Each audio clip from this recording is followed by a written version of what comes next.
ایمان پر فاطمہ یا الہی، ایمان پر فاطمہ یا الہی۔ الحمدللہ رب العالمین، الصلاة والسلام علی سید المرسلین، اما بعد فاعوذ باللہ من الشیطان الرجیم، بسم اللہ الرحمن الرحیم۔ الصلاة والسلام علیک یا رسول اللہ وعلی آلک وصحابک یا حبیب اللہ۔ الصلاة والسلام علیک یا نبی اللہ وعلی آلک واصحابک یا نور اللہ۔ شیخ طریقت امیر اہل سنت، آفتاب قادریت، مہتاب رضویت، مولف فیضان سنت، بانی دعوت اسلامی حضرت علامہ مولانا ابو بلال محمد الیاس عطار قادری رضوی ضیائی دامت برکاتہم العالیہ کے بیان کے تحریری گلدستے باحیا نوجوان میں منقول ہے کہ سرکار مدینہ منورہ سردار مکہ مکرمہ صلی اللہ تعالی علیہ وآلہ وسلم کا فرمان دل نشین ہے، جو شخص صبح و شام مجھ پر 10 بار درود پاک پڑھے گا، بروز قیامت میری شفاعت اسے پہنچ کر رہے گی۔ صلو علی الحبیب صلی اللہ تعالی علی محمد وعلی آلہ وصحبہ وبارک وسلم۔ حضرت سیدنا معاذ بن جبل رضی اللہ تعالیٰ عنہ فرماتے ہیں کہ نبی رحمت، شفیع امت، مالک جنت، قاسم نعمت، سراپا جود و سخاوت صلی اللہ تعالی علیہ وآلہ وسلم نے ارشاد فرمایا کہ اللہ عز و جل قیامت کے دن حضرت سیدنا بلال حبشی رضی اللہ تعالی عنہ کو جنتی اونٹنی پر سوار اٹھائے گا، اور حضرت سیدنا بلال رضی اللہ تعالی عنہ اونٹنی کی پشت پر بھی اذان کہیں گے۔ جب اشہد ان لا الہ الا اللہ و اشہد ان محمد رسول اللہ کہیں گے تو لوگ ایک دوسرے کی طرف دیکھیں گے اور کہیں گے کہ ہم ایسی ہی گواہی دیتے ہیں جس طرح تو گواہی دیتا ہے۔ حضرت سیدنا بلال حبشی رضی اللہ تعالی عنہ میدان حشر کا چکر لگائیں گے، پھر حضرت سیدنا بلال رضی اللہ تعالی عنہ کو جنتی حلہ یعنی جنتی لباس پہنایا جائے گا۔ ان کے بعد صالح مؤذن حضرات کو جنتی پوشاک پہنائی جائے گی۔ آج انشاءاللہ عز و جل آپ کی خدمت میں آذان کے متعلق چند مدنی پھول بیان کرنے کی کوشش کروں گا۔ یاد رکھیے کہ 5 فرض نمازوں اور جمعہ کے لیے آذان کہنا یہ سنت موقدہ ہے، اور اس کا حکم مثل واجب ہے۔ جو اذان دیتا ہے یہ بہت خوش نصیب ہے کہ حضرت سیدنا ابو سعید خدری رضی اللہ تعالی عنہ فرماتے ہیں کہ ہمارے کریم آقا مکی مدنی مصطفیٰ صلی اللہ تعالی علیہ وآلہ وسلم کا ارشاد گرامی ہے کہ 5 آدمیوں کو میں زبان نبوت سے جنت کی ضمانت دیتا ہوں۔ وہ 5 کون ہیں؟ نیک اور فرما بردار بیوی جو شوہر کی اطاعت گزار ہو۔ نمبر 2، والدین کا اطاعت و فرما بردار بیٹا۔ نمبر 3، مکۃ المکرمہ کے سفر کے دوران فوت ہو جانے والا۔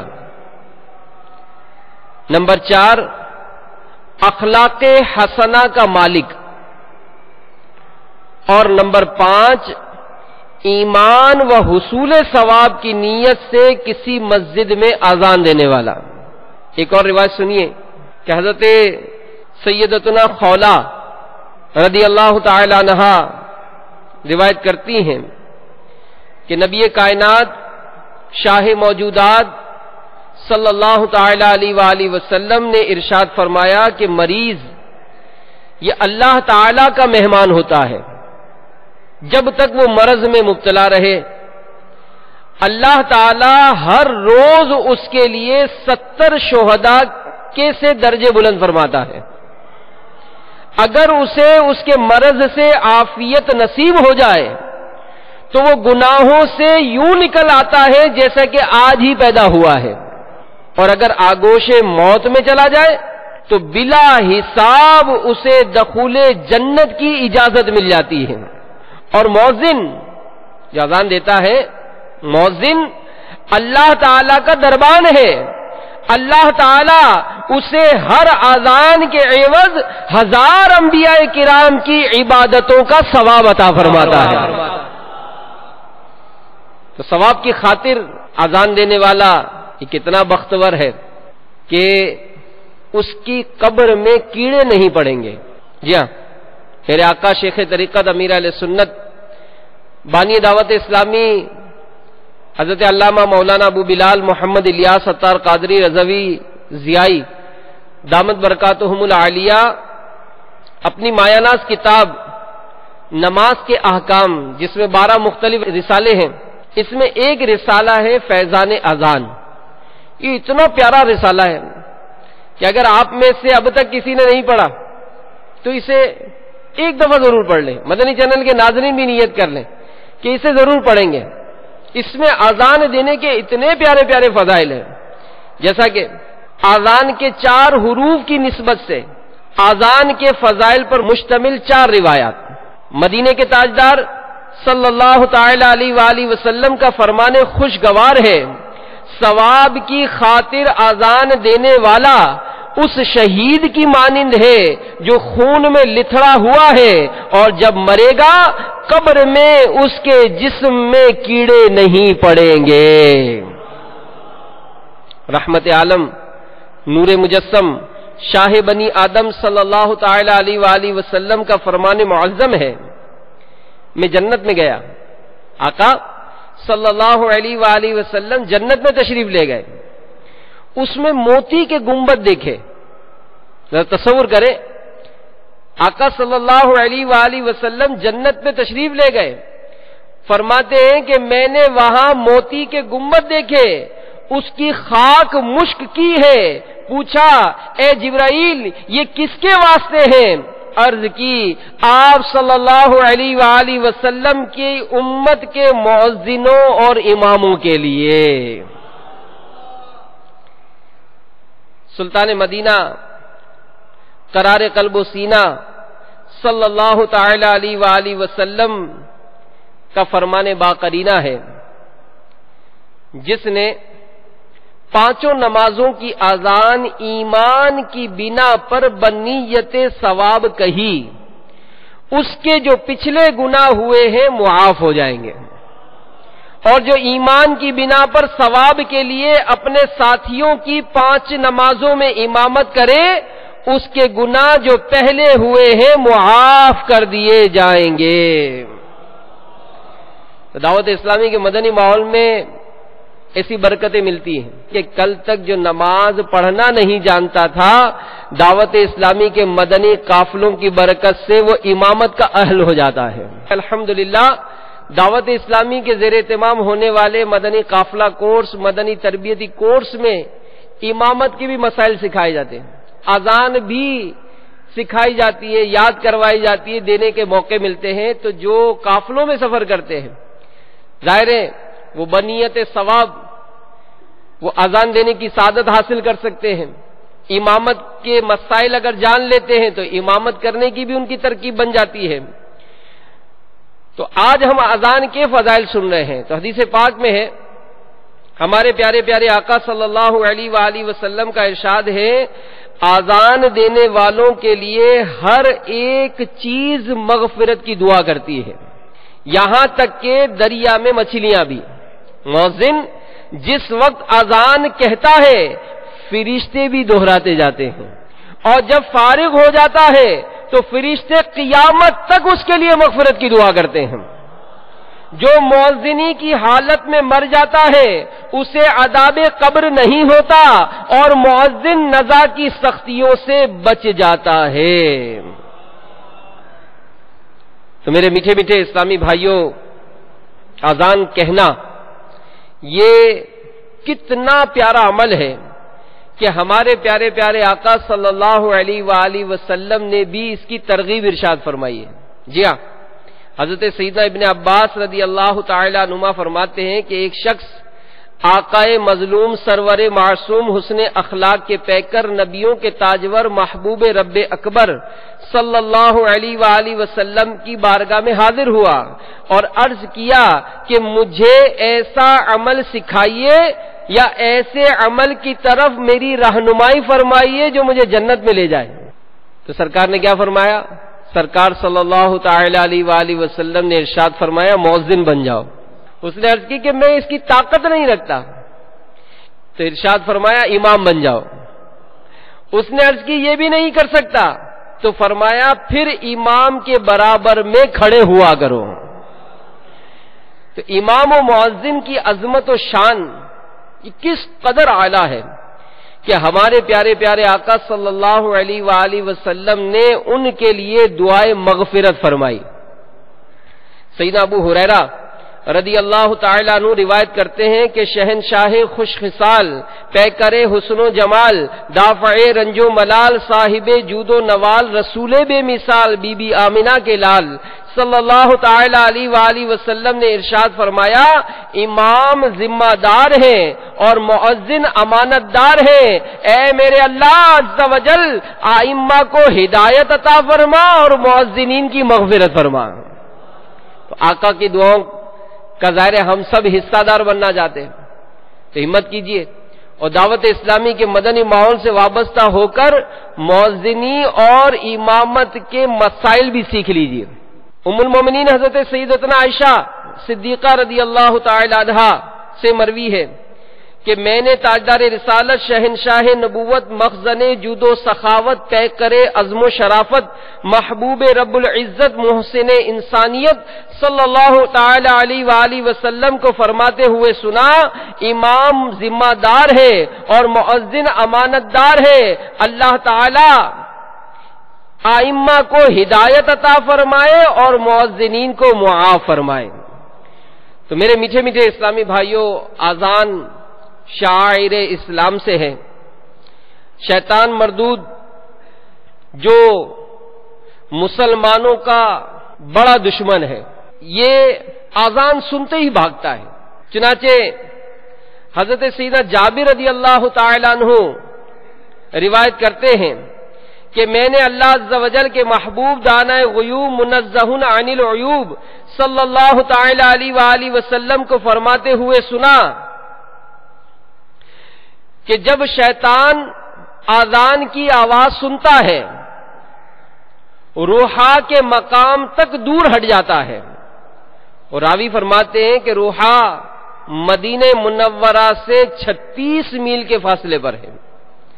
حضرت سیدنا ابو ہریرہ رضی اللہ تعالی عنہ سے روایت ہے کہ نور کے پیکر، تمام نبیوں کے سرور، دو جہاں کے تاجور، سلطان بحر بر صلی اللہ تعالی علیہ وآلہ وسلم نے فرمایا جب نماز کے لیے ندا یعنی اذان دی جاتی ہے شیطان پیٹ پھیر کر بھاگتا ہے۔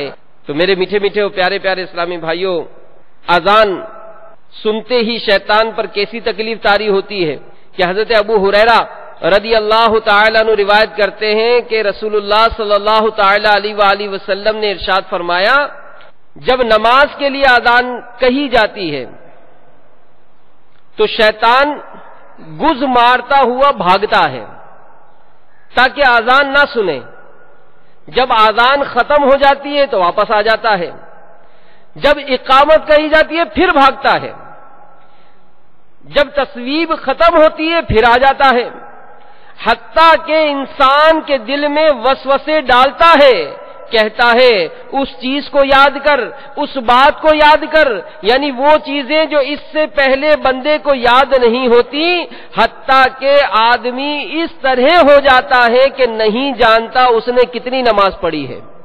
تو یہ شیطان ہر وقت لگا رہتا ہے، اور شیطان کو بھگانے کا ایک عمل آذان بھی ہے. اور الحمدللہ ہمارے یہاں بھی معمولات ہیں کہ جب کبھی مردے کی بھی تدفین ہوتی ہے تو آپ نے دیکھا ہوگا کہ تدفین کے بعد جب وہ اذان کہی جاتی ہے تو علماء نے اس کے معمولات جو بتائے وہ یہی کہ جب قبر میں مردے سے سوالات ہوتے ہیں تو شیطان اپنی طرف اشارہ کرتا ہے، تو مردہ خوف کے عالم میں ہوتا ہے، تو اس وقت آذان دی جاتی ہے کہ تاکہ آذان سن کر یہ بدبخت وہاں سے بھاگے، تاکہ یہ مردہ جو ہے بخیر و عافیت سوالات قبر میں اس کو آسانی مل جائے. تو بہرحال میرے میٹھے میٹھے اور پیارے پیارے اسلامی بھائیوں، مدنی چینل کے ناظرین، ہمارے پیارے پیارے آقا مکی مدنی مصطفیٰ صلی اللہ تعالی علیہ وآلہ وسلم کی حیات مبارکہ کا ایک بڑا ایمان افروز واقعہ سنتے ہیں کہ اذان کے کلمات دہرانے سے کفار کو ایمان نصیب ہوا. وہ کیسے کہ سن 8 ہجری میں رحمت عالم نور مجسم شاہ بنی آدم صلی اللہ تعالی علیہ وآلہ وسلم غزوہ حنین سے فارغ ہو کر واپس تشریف لا رہے تھے. راستے میں ایک مقام پر نماز کا وقت آ گیا. حضور علیہ الصلوۃ والسلام نے اپنے مؤذن کو آذان دینے کا حکم فرمایا. اتفاق سے وہاں مکہ مکرمہ کے چند شوخ نوجوان بھی موجود تھے جو ابھی تک مسلمان نہیں ہوئے تھے، حالانکہ مکہ مکرمہ فتح ہو چکا تھا اور وہاں بھی اسلام کا نور پھیلتا جا رہا تھا. حضور تاجدار مدینہ صلی اللہ تعالی علیہ وآلہ وسلم کے مؤذن اذان دے چکے تو وہ سب نوجوان تمسخر کے طور پر مذاق میں اذان کی نقل اتارنے لگے. ان میں سے ایک نوجوان کی آواز بہت اچھی تھی. سرکار مدینہ علیہ الصلوۃ والسلام نے ان سب نوجوانوں کو بلا بھیجا اور ان سے پوچھا کہ تم میں سے کون ہے جو بلند آواز سے اذان کی نقل اتار رہا تھا. تو سب نے ایک نوجوان کی طرف اشارہ کیا کہ یہی وہ خوش اعلان نوجوان تھا جو اذان کی نقل اتار رہا تھا. حضور علیہ الصلوۃ والسلام نے اب اسے حکم فرمایا کہ میرے سامنے اذان دو. تو اسے اذان سے پوری واقفیت نہیں تھی، تو سرکار علیہ الصلوۃ والسلام نے انہیں خود اذان بتانی شروع کر دی. اب سرکار علیہ الصلوۃ والسلام کی زبان حق ترجمان سے وہ کلمات سنتے اور دہراتے جاتے. جوں جوں الفاظ دہراتے جاتے سینے سے کفر و شرک کا میل جو ہے وہ بھی دور ہوتا جاتا. یا رسول اللہ، اذان ختم ہوئی، ساتھ ہی ان کی دل کی کیفیت تبدیل ہو گئی، اسی وقت سچے دل سے کلمہ پڑھ کر مسلمان ہو گئے. رحمت عالم صلی اللہ تعالی علیہ وآلہ وسلم نے اپنا دست بابرکت اس نوجوان کے ماتھے، چہرے، سینے اور پیٹ پر ناف کی جگہ تک پھیرا اور 3 مرتبہ یہ دعا دی کہ اللہ عز و جل تیرے منہ میں برکت دے اور تیرے اوپر بھی برکت نازل فرمائے. تو میرے میٹھے میٹھے اور پیارے پیارے اسلامی بھائیوں، آپ نے سنا کہ آذان کے کلمات دہرائے گئے، ایمان نصیب ہو گیا. تو یہ آذان دینا یہ اتنا محبوب عمل تھا کہ بعض صحابہ کرام علیہم رضوان کے اقوال ملتے ہیں کہ انہوں نے مؤذن بننے کی تمنا کی. چنانچہ حضرت عبداللہ بن مسعود رضی اللہ تعالی عنہ فرماتے ہیں کہ اگر میں مؤذن ہوتا تو مجھے غزوات میں شریک نہ ہو سکنے کی فکر نہ ہوتی اور حضرت سیدنا عمر فاروق اعظم رضی اللہ تعالیٰ عنہ فرماتے ہیں کہ اگر میں مؤذن ہوتا تو فرض حج کے علاوہ اور حج و عمرہ نہ کرنے کی میں پرواہ نہ کرتا. اور حضرت مولا علی مشکل کشا علی المرتضی شیر خدا کرم اللہ تعالی وجہہ الکریم فرماتے ہیں مجھے افسوس ہے کہ میں نے بارگاہ خیر الانام محبوب کبریا صلی اللہ علیہ وآلہ وسلم سے حسنین کریمین کے لیے آذان کی اجازت کیوں نہ مانگ لی. یعنی یہ حضرات جو ہے یہ اس عمل کو پسند کرتے تھے. اور آج اگر ہمارے گھر میں سے کوئی اذان دینا شروع کر دے تو خاندان میں بھوچال آ جاتا ہے. یہ مؤذن بن گیا, یہ امام بن گیا. تو آپ سنیں تو صحیح کہ امام اور مؤذن بننے کے فضائل کتنے ہیں. اذان دینے والوں کو اللہ تعالیٰ قیامت کے دن کتنا بلند مرتبہ اور کتنی عظیم الشان ان پر رحمتیں نازل ہو رہی ہوں گی. تو اگر آج کوئی اذان دیتا ہے, آج کوئی امامت کے مصلی پر کھڑا ہوتا ہے, تو اس کے لیے دنیا اور آخرت کی کیسی برکتیں ہیں کہ جس بستی میں اذان دی جاتی ہے اس پر اللہ عز و جل کی رحمتوں کا خصوصی نزول ہوتا ہے. حضرت سیدنا انس رضی اللہ تعالی عنہ سے روایت ہے خاتم المرسلین رحمت للعالمین شفیع المذنبین انیس الغریبین سراج السالکین محبوب رب العالمین جناب صادق و امین صلی اللہ علیہ وآلہ وسلم نے فرمایا جب کسی بستی میں اذان دی جاتی ہے تو اللہ عز و جل اس دن اس بستی کو اپنے عذاب سے امان عطا فرماتا ہے. حضرت سیدنا معقل بن یسار رضی اللہ تعالی عنہ روایت کرتے ہیں کہ تاجدار رسالت شہنشاہ نبوت مصطفیٰ جان رحمت صلی اللہ علیہ وآلہ وسلم نے ارشاد فرمایا جس قوم میں صبح کو اذان دی جاتی ہے وہ شام تک اللہ عز و جل کی امان میں ہوتی ہے, اور جس قوم میں شام کو اذان دی جاتی ہے وہ صبح تک اللہ عز و جل کی امان میں ہوتی ہے.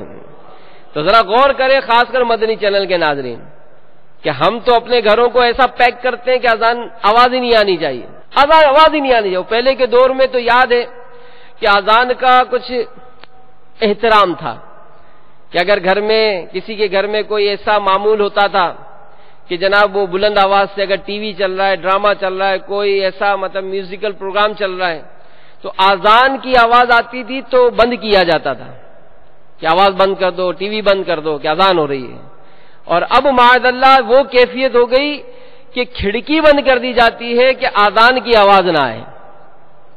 کتنی محرومی ہے کہ اس اذان کو تو جو اس بستی پہ ہوتی ہے اللہ رحمتوں کا نزول فرماتا ہے, اور ہم اس اذان کی آواز اپنے گھر میں داخل ہونے کی مطلب وہ صورتیں بند کر رہے ہیں. تو میرے میٹھے میٹھے اسلامی بھائیوں, بعض روایات میں یہ یہاں تک ملتا ہے کہ اذان کی آواز جو خشک و تر سنتی ہے تصدیق کرتی ہے. حضرت سیدنا برا بن عازب رضی اللہ تعالی عنہ فرماتے ہیں حضور پاک صاحب لولاک سیاہ افلاک صلی اللہ علیہ وآلہ وسلم نے فرمایا بے شک اللہ عز و جل اور اس کے فرشتے پہلی صف پر رحمت بھیجتے ہیں اور مؤذن کی آواز کی انتہا تک اس کی مغفرت کر دی جاتی ہے. اس کی آواز جو خشک و تر سنتی ہے اس کی تصدیق کرتی ہے اور اسے اپنے ساتھ نماز پڑھنے والوں کی مثل ثواب ملتا ہے. ایک اور روایت سنیے, اس کی وضاحت کرتے ہوئے علماء فرماتے ہیں کہ مؤذن کی آواز کی انتہا تک مغفرت کر دیے جانے سے مراد یہ ہے کہ جیسے جیسے اس کی آواز بلند ہوتی جاتی ہے مغفرت بھی غایت تک پہنچتی ہے.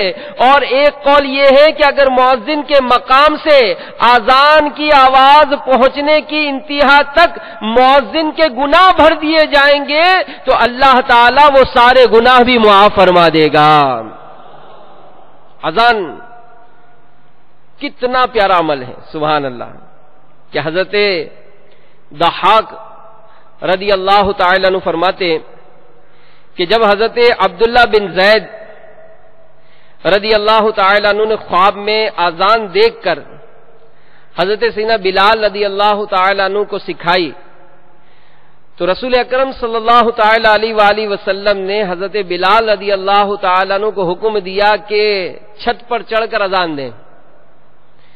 جب انہوں نے اذان شروع کی، اہل شہر نے سنا تو حضور اکرم صلی اللہ علیہ وآلہ وسلم نے فرمایا، اے اہل مدینہ، کیا تم جانتے ہو یہ آواز کی شدت کیسی ہے؟ صحابہ کرام علیہم رضوان نے عرض کی، اللہ اور اس کے رسول صلی اللہ تعالی علیہ وآلہ وسلم ہی بہتر جانتے ہیں۔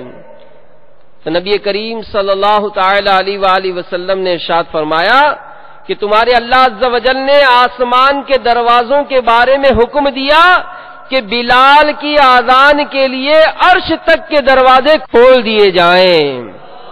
صدیق اکبر رضی اللہ تعالیٰ عنہ عرض کرنے لگے کہ آقا صلی اللہ علیہ وآلہ وسلم، یہ خصوصیت حضرت سیدنا بلال رضی اللہ تعالیٰ عنہ کے لیے خاص ہے یا عام مؤذنوں کے لیے بھی ہے؟ تو حضور انور صلی اللہ علیہ وآلہ وسلم نے فرمایا، عام مؤذنوں کے لیے بھی ہے۔ مؤذنوں کی روحیں شہیدوں کی ارواح کے ساتھ ہوں گی۔ روز قیامت منادی ندا کرے گا، مؤذن کہاں ہے؟ تو مؤذن کافور اور کستوری کے ٹیلوں پر کھڑے ہوں گے۔ سبحان اللہ، سبحان اللہ۔ تو میرے میٹھے میٹھے اسلامی بھائیوں، اذان دینے والے مؤذن، ان کی قیامت میں کیا عظمت و شان ہوگی کہ سرکار عالی وقار، ہم بے کسوں کے مددگار، شفیع روز شمار جناب احمد مختار صلی اللہ تعالی علیہ وآلہ وسلم نے ارشاد فرمایا، قیامت کے دن مؤذنین لوگوں میں سب سے لمبی گردنوں والے ہوں گے۔ اس کی مراد علماء نے یہ فرمائی کہ قیامت کے دن سب سے زیادہ عمل والے لوگ مؤذنین ہوں گے، اور ایک قول یہ کہ مؤذنین کی گردنیں حقیقتاً لمبی ہوں گی، کیونکہ قیامت کے دن لوگ تعداد میں کثیر اور پریشان حال ہوں گے۔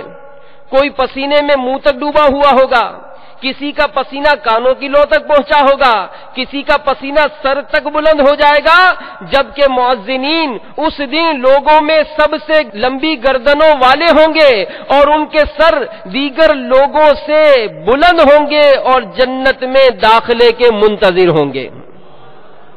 تو میٹھے میٹھے اسلامی بھائیوں، میدان قیامت میں تو کیسی آزمائشوں کا سامنا ہوگا، کیسی آزمائشوں کا سامنا ہوگا، نفسا نفسی کا عالم ہوگا۔ اور جیسا کہ ہم نے سنا کہ یہ پسینے میں جو ڈبکیاں گناہوں کے سبب کھا رہے ہوں گے اور کوئی کسی کا پرسان حال نہ ہوگا۔ تو آج اگر کوئی مرتبہ، کوئی عزت، کوئی شہرت ملتی ہے تو ہر ایک پسند کرتا ہے، ہر ایک پسند کرتا ہے کہ میں جس بھی طبقے میں میرا کام ہے، میں جس جگہ بھی میری نوکری ہے یا جس جگہ بھی میرا کوئی کام ہے، میری پڑھائی کا معاملہ ہے، تو ہر کوئی یہ چاہتا ہے کہ اس درجے میں، اس ادارے میں، اس مدرسے میں، اس جامعہ میں، ہر مقام پر بندہ اس بات کا خواہش مند ہوتا ہے کہ مجھے سب سے زیادہ نمایاں کیا جائے، میرا گریڈ ذرا سب سے اچھا ہو جائے۔ اگر اسکول کالج میں بھی رزلٹ اناؤنس ہوتا ہے، والدین رشتہ دار بھی موجود ہوتے ہیں، تو خواہش ہوتی ہے کہ میرے بچے کو بھی کچھ اچھا انعام مل جائے، کوئی اچھا گریڈ مل جائے، اس کو اچھے نام اور اچھے عہدے سے اس کو پکارا جائے۔ تو اگر آج دنیا میں اس عمل کو بھی اپنا لیا جائے گا تو اللہ تعالی کی رحمت سے امید ہے کہ اللہ تبارک و تعالی ہمیں اس کی برکتیں دنیا اور آخرت میں عطا فرمائے گا۔ اور دعوت اسلامی کے مدنی ماحول میں ایسی بے شمار بہاریں ہیں، بے شمار بہاریں ہیں کہ اللہ تعالیٰ نے جب کرم کیا، جو دعوت اسلامی کے اس مدنی ماحول سے وابستہ ہو گئے، تو پھر ان پر کیسی برکتوں کی بارشیں نازل ہو گئیں۔ چنانچہ باب المدینہ کراچی میں مقیم ایک اسلامی بھائی کے بیان کا خلاصہ ہے، 1425 سنہ ہجری بمطابق 2005 کی بات ہے کہ دعوت اسلامی کے مدنی ماحول سے وابستہ ہونے سے قبل بری صحبت کی نحوست سے میں نے شراب پینا شروع کر دی، اس لیے میری عادتیں بہت بگڑ گئیں۔ چونکہ والد صاحب انتقال فرما چکے تھے، گھر میں سب سے بڑا تھا، اس لیے گھر کی تمام ذمہ داری میرے کندھوں پر آ گئی۔ دلی طور پر شراب کو برا جاننے کے باوجود میں اس کی عادت کے ہاتھوں مجبور ہو چکا تھا. ہزارہا کوششوں کے باوجود میں اس سے جان نہ چھڑا سکا. چنانچہ اس نیت سے کہ راہ خدا عز و جل میں سفر کر کے دعا کروں گا تو شاید اس عادت بد سے میری جان چھوٹ جائے، میں نے عاشقان رسول کے ساتھ 3 دن کے مدنی قافلے میں سفر کیا. دوران قافلہ خوب دعائیں کی. مدنی قافلے کے دوران مجھے اللہ عز و جل کی جو رحمتیں ملی وہ بیان سے باہر ہیں. الحمدللہ مدنی قافلے کی برکت سے شراب نوشی کی بری عادت سے میری جان چھوٹ گئی. وہ دن اور آج کا دن اتنا عرصہ گزر چکا. الحمدللہ شراب پینے کی تو بہت دور کی بات ہے، میں نے یہ منحوس کام کرنے کے بارے میں کبھی سوچا بھی نہیں. اور یہ بیان دیتے وقت عالمی مدنی مرکز میں وہ ان دنوں اعتکاف میں بھی مصروف تھے. تو میرے میٹھے میٹھے اسلامی بھائیوں، دعوت اسلامی کے مدنی ماحول سے وابستہ رہیے اور دیکھیے کہ دعوت اسلامی کے مدنی ماحول سے وابستہ ہونے کے بعد کیسی برکتیں ملتی ہیں. مہاراشٹر ہند کے اسلامی بھائی کے بیان کا لب لباب ہے. دعوت اسلامی کے مدنی ماحول سے وابستگی سے قبل میں مرض عصیاں میں انتہا درجے تک مبتلا ہو چکا تھا. دن بھر مزدوری کے بعد جو رقم ملتی تھی رات کو اسی سے معاذ اللہ شراب خرید کر خوب عیاشی کرتا، شور شرابہ کرتا، گالیاں تک بکتا، والدین اور اہل محلہ کو خوب تنگ کرتا. اس کے علاوہ میں پرلے درجے کا جواری اور بے نمازی بھی تھا. اسی غفلت میں میری زندگی کے قیمتی ایام گزرتے جا رہے تھے. آخر کار میری قسمت کا ستارہ چمکا. ہوا یوں کہ خوش قسمتی سے میری ملاقات دعوت اسلامی کے ایک ذمہ دار اسلامی بھائی سے ہوئی. انہوں نے انفرادی کوشش کی اور مجھے مدنی قافلے کی ترغیب دلائی. مجھ سے انکار نہ ہو سکا. میں ہاتھوں ہاتھ 3 دن کے مدنی قافلے میں سفر کے لیے تیار ہو گیا. وہاں پر امیر اہل سنت کے رسائل بھی سننے کو ملے، جس کی برکت یہ ہوئی کہ مجھ جیسا پکا بے نمازی شرابی اور جواری تائب ہو کر نہ صرف نمازی بن گیا بلکہ صدائے مدینہ لگانے اور دوسروں کو مدنی قافلوں کا مسافر بنانے میں مصروف ہوں. اور مزید سنیے، وہ اسلامی بھائی کہتے ہیں الحمدللہ اب تک میری انفرادی کوشش سے 30 اسلامی بھائی مدنی قافلوں کے مسافر بن چکے اور میں اس وقت ایک مسجد کا مؤذن بن چکا ہوں. تو یہ بہاریں دعوت اسلامی میں ہر دم عام ہیں. تو آپ بھی آ جائیں. اگر دنیا میں چند دن دے دیے، دین کی باتیں سیکھ لی، سنتوں پر عمل کرنا سیکھ لیا تو میرے میٹھے میٹھے اسلامی بھائیوں مرنا تو ہے ہی. تو قبر اور آخرت میں یہ نیک اعمال کتنے کام آئیں گے کہ حضرت جابر بن عبداللہ رضی اللہ تعالی عنہ فرماتے ہیں کہ نبی کریم صلی اللہ تعالی علیہ وآلہ وسلم فرماتے ہیں کہ مؤذن جب قبر سے باہر نکلیں گے، اے اذان دینے والوں جھوم جاؤ، کہ مؤذن جب قبر سے باہر نکلیں گے تو وہ اذان پڑھتے ہوئے باہر آئیں گے. قیامت میں سب سے پہلے اللہ تعالی کی طرف سے سرکار نامدار صلی اللہ علیہ وآلہ وسلم کو خلعت خاص پہنائی جائے گی، پھر ابراہیم علیہ السلام کو، پھر انبیاء کرام علیہ السلام کو لباس فاخرہ پہنائے جائیں گے اور ان کے بعد مؤذنین کو خصوصی لباس سے نوازا جائے گا. میدان محشر میں فرشتے مؤذنین کا استقبال کریں گے اور وہ کتنے ہوں گے؟ 70,000 فرشتے استقبال کریں. آج کہیں جاتے ہیں 2-4 ہی کھڑے ہوتے ہیں تو خوشی ہوتی ہے. میدان محشر میں ان خوش نصیب مؤذنین کا 70,000 فرشتے استقبال کریں گے اور پل صراط پر ان کے لیے اعلیٰ قسم کی سواریاں ہوں گی۔ اور نبی پاک علیہ الصلوۃ والسلام نے فرمایا مؤذن جب اللہ اکبر کہتا ہے اس کے لیے آسمان کے دروازے کھل جاتے ہیں، جب اشہد ان لا الہ الا اللہ پکارتا ہے تو جنت کی حوریں بناؤ سنگھار سے اپنے آپ کو اس کے لیے آراستہ و پیراستہ کرنا شروع کر دیتی ہیں، اور اشہد ان محمد رسول اللہ کی آواز بلند کرتا ہے تو فرشتے کہتے ہیں تمہاری جو بھی حاجت ہو پیش کرو پوری کی جائے گی۔ تو یقیناً دل تو چاہ رہا ہوگا، دل چاہ رہا ہوگا کہ اللہ تعالیٰ قبول کر لے اور ہم بھی اللہ کے دربان میں شامل ہو جائیں، دربانوں میں شامل ہو جائیں۔ کہ یہ مطلب مؤذنین جو ہیں یہ کتنے خوش نصیب ہیں کہ اللہ کے گھر کی طرف یہ لوگوں کو بلاتے ہیں۔ مؤذنین اذان دیتے ہیں، جہاں جہاں تک ان کی آواز پہنچتی ہے وہ چیزیں جو اس کی آواز کو سنتی ہیں وہ تصدیق کریں گی۔ اس آواز کے بلند ہوتے ہی شیطان دور بھاگنا شروع کر دیتا ہے اور اللہ کی رحمتیں خصوصیت کے ساتھ برستی ہیں۔ پھر اذان کا جواب دینا یہ ایک الگ موضوع ہے کہ اذان کا جواب دینے والے پر کتنی رحمتوں کا نزول ہوتا ہے۔ ایک روایت میں کہ ہر کلمے پر مرد مسلمان کو 2 لاکھ نیکیاں ملتی ہیں۔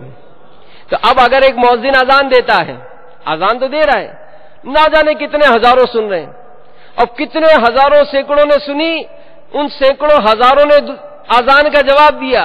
15 کلمات اذان کے ہوتے ہیں، گویا اذان کا جو جواب دیتا ہے تو 30 لاکھ نیکیاں ملتی ہیں۔ اب اس اذان دینے والے نے ایک ہی اذان دی ہے، اس کو سن کر سینکڑوں نے ہزاروں نے اذانوں کا جواب دیا، ہر ایک کو 30 لاکھ نیکیاں ملی، تو اس دینے والے کے نامہ عمل میں کیا خوب بہاریں ہوں گی۔ تو دعوت اسلامی میرے میٹھے میٹھے اسلام بھائیوں یہ اس طرح کا انقلاب برپا کرتی ہے۔ تو قریب آتا ہے نا، وہ قریب آتا ہے۔ تو کسی نے کہا نا کہ اسی ماحول نے ادنا کو اعلیٰ کر دیا دیکھو، اسی ماحول نے ادنا کو اعلیٰ کر دیا دیکھو، اندھیرا ہی اندھیرا تھا اجالا کر دیا دیکھو۔ تو ہم اس اجالے کے پھیلنے میں کیا ہمارا بھی حصہ ہے، یا ابھی تک ہم نے بھی اس کو کور کیا ہوا کہ نہیں یہ روشنی ہم پر نہیں آنی چاہیے؟ ایسا نہیں ہونا چاہیے، آنے دیں روشنی، آنے دیں، تاکہ ہمارے دل کی گندگیاں جو ہیں اور ہم جو ایسی غلط راہ پر جا رہے ہیں کہ جس کا کوئی فیوچر نہیں ہے، آنے دیں، اس روشنی کو آنے دیں، تاکہ اس روشنی کے برکت سے ہمارے گناہوں کی جو اندھیرا ہے وہ دور ہو جائے، ہم بھی ستھرے ہو جائیں، عمل کرنے والے بن جائیں، نیک بن جائیں، متقی بن جائیں، پرہیزگار بن جائیں، اللہ تعالیٰ کی رحمت شامل حال رہے، ایمان کی سلامتی لے کر اس دنیا سے چلے جائیں، قبر کی منزلیں آسان ہو جائیں، میدان محشر میں جب اٹھے تو سرخروئی کے ساتھ اٹھیں، آقا علیہ الصلوۃ والسلام کی شفاعت کے صدقے جنت میں داخلہ نصیب ہو جائے، اور جنت میں آقا کے قدموں میں میٹھے میٹھے مرشد کے ساتھ ہمیں جگہ نصیب ہو جائے۔ تو ایسا ہوا ہے، کئی ایسے نوجوان جو کل تک غلط راہ پر تھے، الحمدللہ دعوت اسلامی کے مدنی ماحول سے جب وابستہ ہوئے انہیں انعام و اکرام ملا، جیسا کہ عبدالغفار قادری رحمت اللہ تعالی علیہ، یہ حسین نوجوان تھے، آواز اچھی تھی، ابتداً ماڈرن دوستوں کا ماحول ملا، ظاہر ہے جیسے دوست اپنائیں گے ایسے ہی آپ کی عادتیں بھی بنیں گی۔ آپ نیک بننا چاہتے ہیں دعوت اسلامی کے ماحول میں آ جائیں، امیر اہل سنت کے عطا کردہ مدنی انعامات کا رسالہ لے رہے ہیں، اس کے مطابق زندگی گزارنا شروع کریں، آپ اپنی زندگی میں خود بخود تبدیلیاں محسوس کرتے دیکھیں گے۔ تو گانے وغیرہ وہ گاتے تھے، موسیقی کا فن بھی سیکھا تھا، امریکہ میں کلب میں ملازمت کرنے کے لیے بڑی بھاگ دوڑ بھی کی تھی، لیکن مقدر میں درد مدینہ تھا، قسمت اچھی تھی کہ بیرون ملک نوکری نہیں ملی ان کو، انتقال سے 7 سال قبل انہیں خوش قسمتی سے دعوت اسلامی کا ماحول مل گیا۔ اب فلمی گانوں کی جگہ سرکار مدینہ علیہ الصلوۃ والسلام کی پیاری پیاری نعتوں نے لے لی، کبھی اسٹیج پر آ کر مزاحیہ لطیفے سنا کر لوگوں کو ہنساتے تھے، تو اب سرکار علیہ الصلوۃ والسلام کے ہجر و فراق کے پرسوز قصیدے گنگنا کر عاشقوں کو رلانے اور دیوانوں کو تڑپانے لگے۔ دعوت اسلامی کے پاکیزہ ماحول نے ایک ماڈرن نوجوان کو پیارے رسول صلی اللہ علیہ وآلہ وسلم کا دیوانہ اور سرتا پا سنتوں کا نمونہ بنا دیا. چہرے پر داڑھی سجا لی، سر پر زلفیں، اور ہر وقت سنت کے مطابق لباس اور سر پر امامہ شریف سجائے رکھتے تھے. نہ صرف خود سنتوں پر عمل کرتے تھے بلکہ دوسروں کو بھی سنتوں کی تربیت دیتے تھے. چند روز بستر علالت پر رہ کر ربیع الثانی کی چاند رات 1406 سنہ ہجری شب ہفتہ، صرف 32 سال اس بے وفا دنیا میں گزار کر بھرپور جوانی کے عالم میں دنیا سے کوچ کر گئے. انا للہ و انا الیہ راجعون. امیر علیہ سنت فرماتے ہیں میرا حسن ظن ہے کہ وہ عاشق رسول صلی اللہ علیہ وآلہ وسلم با اخلاق و با کردار مسلمان تھے. سنتوں کے ماحول کی برکت سے امیر علیہ سنت فرماتے ہیں کہ مجھے لگتا ہے وہ زندگی کی بازی جیت گئے. انہیں سنتیں کام آ گئیں جن کی سنتیں زندہ کرنے کی دھن تھی. اس شفیق آقا علیہ الصلوۃ والسلام کا کرم ہو ہی گیا. امیر علیہ السلام فرماتے ہیں کہ میں مرحوم کی تکفین و تدفین میں اول تاخیر شریک رہا. چند مبلغین دعوت اسلامی مل جل کر نہایت احتیاط کے ساتھ انہیں غسل دے رہے تھے اور امیر علیہ السلام انہیں غسل کی آداب بیان کر رہے تھے. جب دوران غسل مرحوم کو بٹھایا گیا تو امیر علیہ السلام فرماتے کہ میں ان کی پیٹھ کی طرف تھا، جو چہرے کی طرف تھے وہ اسلامی بھائیوں نے سب نے منظر دیکھا کہ جس طرح وہ اپنی زندگی میں مسکرایا کرتے تھے ان کے چہرے پر اسی طرح مسکراہٹ پھیلی ہوئی تھی. کفن پہنانے کے بعد چہرہ کھلا ہوا چھوڑا تاکہ آخری دیدار کر لیا جائے. امیر حسن فرماتے کہ ہم مل کر نعت شریف پڑھ رہے تھے. بعض دیکھنے والوں نے دیکھا کہ مرحوم کے ہونٹ بھی جنبش کر رہے تھے گویا وہ بھی نعت پڑھ رہے ہیں. امیر علیہ سنت نے ان کی نماز جنازہ پڑھائی. جنازہ کا جلوس بہت بڑا تھا اور سما بھی قابل دید تھا. بالآخر ان کو دفن کر دیا گیا. مرحوم کے سوئم کے سلسلے میں شہید مسجد کھارا در کراچی میں عشاء کے بعد قرآن خوانی اور محفل نعت کا انعقاد کیا گیا. اجتماع کثیر تھا اس لیے مسجد کے باہر ہی محفل کا انتظام کیا گیا. مولانا حسن رضا خان علیہ رحمت الرحمان کی لکھی ہوئی نعت شریف کی اس شعر کی دیر تک تکرار ہوتی رہی کہ بخشوانا مجھ سے عاصی کا روا ہوگا کسے، کس کے دامن میں چھپوں دامن تمہارا چھوڑ کر. حاضرین پر ایک ذوق کی کیفیت طاری تھی. ایک خوش نصیب اسلامی بھائی کہ آنکھیں غنودگی طاری ہوئی، دل کی آنکھیں کھل گئیں. وہ کہتے ہیں کہ میں نے دیکھا سرکار مدینہ علیہ الصلوۃ والسلام اپنی چادر مبارک پھیلائے ہوئے محفل نعت میں جلوہ افروز ہیں. خوش نصیبوں کو بلا بلا کر چادر مبارک میں چھپا رہے ہیں. اتنے میں مرحوم عبد الغفار قادری بھی سنت کے مطابق اپنے سفید لباس امامہ شریف سر پر سجائے نمودار ہوئے اور سرکار مدینہ علیہ الصلوۃ والسلام نے مرحوم کو بھی اپنے دامن رحمت میں چھپا لیا. اللہ تعالی ہم سب کو دعوت اسلامی کے مہکے مدنی ماحول میں استقامت عطا فرمائے اور ہمیں بھی شریعت و سنت کے مطابق زندگی گزارنے کی توفیق عطا فرمائے. آمین بجاہ النبی الامین صلی اللہ تعالی علیہ وآلہ وسلم. ایمان پر فاطمہ یا الہی، ایمان پر فاطمہ یا